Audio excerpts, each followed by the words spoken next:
Hello my dear friends, welcome to my another new Friday blog. আজকে যেহেতু Friday আর মা বাসায় আছে, তাই বাইরে থেকে গরম গরম সিঙ্গারা নিয়ে এসেছে। আর আমার কিন্তু সিঙ্গারা খেতে খুবই পছন্দ, সাথে যদি টমেটো সস থাকে তাহলে তো আর কোনো কথাই নেই। আজকে সকালে শুরুটা করলাম আমার প্রিয় এই মজাদার সিঙ্গারাটা দিয়ে। আর যেটা না হলেই আমার দিনের শুরুটা খুব ভালো যায় না, সেটা হলো 1 কাপ গরম চা। এটা তো অবশ্যই থাকেই সকালে। এবার চলে এলাম একেবারে ডিরেক্ট দুপুরের লাঞ্চে। আজকে দুপুরের লাঞ্চটা করেছিলাম গরম গরম ল্যাটকা খিচুড়ি দিয়ে, যেটা মা বানিয়েছে অ্যান্ড খেতে খুবই মজার হয়েছে। এই ওয়েদারে এরকম গরম গরম খিচুড়ি খেতে কার না ভালো লাগে বলেন? আমার কিন্তু এরকম বৃষ্টি পড়লে অনেক বেশি খিচুড়ি খেতে মন চায়, সাথে যদি আরও ভাজা পোড়া থাকে তাহলে তো কথাই নেই। তো আমি একটু লেবু নিলাম, আর সাথে বেগুন ভাজা, ডিম ভাজা আছে, শুকনো মরিচ, কাঁচামরিচও নিলাম। এই ডাল জাতীয় খাবারের সাথে অ্যান্ড খিচুড়ির সাথে আমার কিন্তু শুকনো মরিচটা খেতে বেশ দারুণ লাগে। আপনাদেরও কি দারুণ লাগে কিনা জানাবেন কিন্তু কমেন্টে। সাথে আমি এখন মরিচ, বেগুন ভাজা, ডিম ভাজা নিয়ে সব মাখিয়ে খেলাম।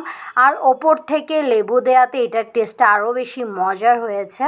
দেন আমি নিয়ে নিলাম চিকেন। মার আজকে রান্না করা চিকেনটাও কিন্তু বেশ দারুণ হয়েছে, বিশেষ করে ঝোলটা জাস্ট অসম হয়েছে। এই পুরো কম্বিনেশনটা খুব ভালোভাবেই যাচ্ছিল খিচুড়ির সাথে এই চিকেনটা। আর উপর থেকে একটু লেবু দেওয়ার পর তো টেস্টটা আরও অনেক গুণ বেড়ে গিয়েছে।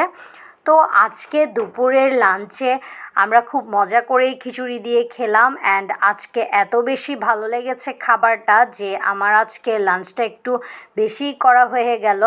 এরপর চলে গেলাম সন্ধ্যার নাস্তায় ফ্রিজ থেকে একটা সমুচার প্যাকেট বের করলাম। অন্যান্য টাইমে আমরা কাজী ফার্মস বা অন্য কিছুর সমুচাগুলো খেয়ে থাকি, বাট এটা নাকি হোমমেড সমোচা, তাই ভাবলাম এটা একটু ট্রাই করা যাক হোমমেডগুলো কেমন হয়।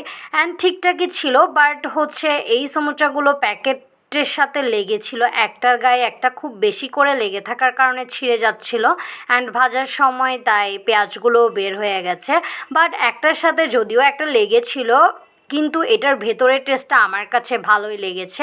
অন্যান্য টাইমে কিন্তু বাইরের এরকম হোমমেডগুলো আমি ট্রাই করা হয়নি, এবার ট্রাই করলাম। মোটামুটি খেতে আমাদের কিন্তু সবারই খুব মজাই লেগেছে।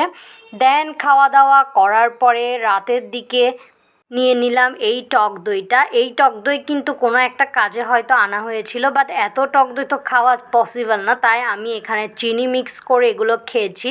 অ্যান্ড ঠান্ডা ঠান্ডা ফ্রিজ থেকে এভাবে ভালো লাগে। আর এটাই হচ্ছে আমার আজকের ফ্রাইডের পুরো দিনের ব্লগ।